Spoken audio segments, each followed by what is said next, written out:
Hello students, good morning. Students, आज हम पढ़ेंगे अपनी संस्कृतम पाठ्य पुस्तक से चतुर्थ पाठ सर्वनाम प्रकरणम। बच्चों, सर्वनाम के बारे में हम पहले भी पढ़ चुके हैं। आइए उसके आगे पढ़ते हैं। संज्ञा के स्थान पर प्रयोग किए जाने वाले शब्दों को सर्वनाम कहते हैं। संस्कृत में कुछ सर्वनाम निम्नलिखित हैं जो प्रयोग में आते हैं, जैसे तत्, एतत्। तत् का अर्थ होता है वह, एतत् का अर्थ होता है यह। किम, किम का अर्थ क्या होता है, क्या या कौन। यत्, यत् का अर्थ होता है जो। इदम अर्थात यह। अस्मत् अर्थात मैं। सर्व अर्थात सब। युष्मत् अर्थात तुम। तो बच्चों, ये सारे शब्द सर्वनाम कहलाते हैं। बच्चों, आप लोगों ने संज्ञा पढ़ा है।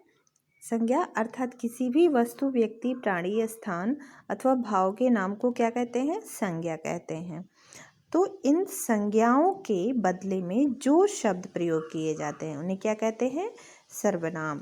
बच्चों, अस्मत् एवं युष्मत् अर्थात कि मैं और तुम, ये जो दो सर्वनाम होते हैं वो पुल्लिंग एवं स्त्रीलिंग दोनों में समान रूप से प्रयुक्त होते हैं।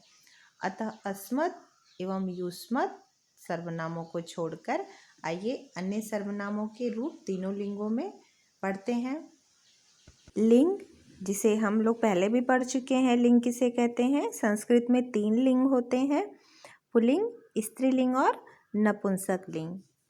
तो बच्चों, यहाँ ध्यान दीजिए, अस्मत् एवं युष्मत् जो सर्वनाम शब्द होते हैं वो पुल्लिंग व स्त्रीलिंग दोनों में समान रूप से प्रयोग किए जाते हैं। तो बच्चों, अस्मत् एवं युष्मत् दोनों सर्वनामों को छोड़कर हम बाकी अन्य सर्वनामों को पढ़ते हैं। सबसे पहले हम तत्। तत् का अर्थ क्या होता है, वह। वह को पुल्लिंग में, स्त्रीलिंग में, नपुंसक लिंग में क्या कहते हैं और एक वचन, द्विवचन और बहुवचन में ये किन शब्दों में प्रयोग होता है, आइए पढ़ते हैं इसे। सबसे पहले पुल्लिंग में। पुल्लिंग में वह को क्या कहते हैं, स। यह एक वचन के लिए प्रयोग होता है। और द्विवचन के लिए तो, बहुवचन के लिए ते। इसी तरह बच्चों, स्त्रीलिंग में सा। सा अर्थात वह एक वचन के लिए और ते द्विवचन के लिए, ता बहुवचन के लिए। यह तीनों रूप स्त्रीलिंग के लिए प्रयोग किए जाते हैं, सा, ते, ता। नपुंसक लिंग के लिए क्या वह का प्रयोग कैसे किया जाता है, तत्। तत् अर्थात वह, यह एक वचन के लिए प्रयोग किया जाता है। ते अर्थात कि वे दोनों, यह नपुंसक लिंग के लिए प्रयोग किया गया है द्विवचन में। और बहुवचन में क्या कहते हैं, तानि। तो बच्चों, ये सारे रूप आपको याद करने की ज़रूरत है, इसे अच्छी तरह याद करिए। आइए पढ़ते हैं एतत्। एतत् अर्थात कि यह। यह को पुल्लिंग में क्या कहते हैं, एषः। यह एक वचन में होता है। एतो, एतो द्विवचन में प्रयोग किया जाता है। एते यह बहुवचन के लिए प्रयोग किया जाता है। इसी तरह स्त्रीलिंग में यह को क्या कहते हैं, एषा। एषा अर्थात कि यह। एते द्विवचन के लिए, ये दो। एताः यह बहुवचन के लिए प्रयोग किया जाता है स्त्रीलिंग में। इसी तरह नपुंसक लिंग के लिए यह का प्रयोग क्या होता है, एतत्। एतत् मतलब यह। एते अर्थात कि द्विवचन में प्रयोग किया गया है, यह दोनों या ये दोनों। एतानि यह नपुंसक लिंग में बहुवचन के लिए प्रयोग किया गया है। आगे पढ़ते हैं किम। किम अर्थात कि क्या। क्या को पुल्लिंग में हम क्या कहते हैं, एक वचन के लिए कह अर्थात कौन। कौ अर्थात कौन दो। के अर्थात कि कौन सब। यह कह, कौ, के यह पुल्लिंग का रूप है। स्त्रीलिंग में क्या को हम का एक वचन के लिए, के द्विवचन के लिए और का बहुवचन के लिए।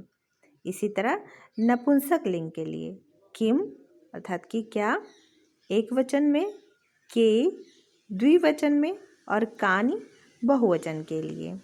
इसी प्रकार यत पुल्लिंग में यह, यौ, ये, स्त्रीलिंग में या, ये, याह, नपुंसकलिंग में यत, ये, यानि।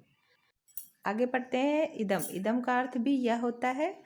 अयम, इमो, इमे यह पुल्लिंग के लिए प्रयोग किया जाता है। स्त्रीलिंग में इयम, इमे, इमाह।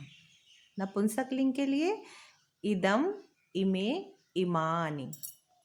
इसी प्रकार बच्चों सर्व, सर्व का अर्थ होता है सब। सबको पुल्लिंग में हम एक वचन के लिए क्या कहेंगे? सर्वः। द्विवचन में सर्वौ और बहुवचन में सर्वे। स्त्रीलिंग में सर्वा, सर्वे, सर्वाः। नपुंसकलिंग में सर्वम, सर्वे, सर्वाणि। तो बच्चों आज के लिए बस इतना ही। अस्मत् एवं युष्मत् सर्वनामों का प्रयोग हम मध्यम पुरुष एवं उत्तम पुरुष में आगे के वीडियो में करेंगे। तो बच्चों आपका होमवर्क है, इन सभी रूपों को आप कॉपी में लिखिए और याद करिए। और बच्चों लिखने के बाद उसकी एक फ़ोटो खींचकर क्लास व्हाट्सएप ग्रुप में भेजिए। Thank you.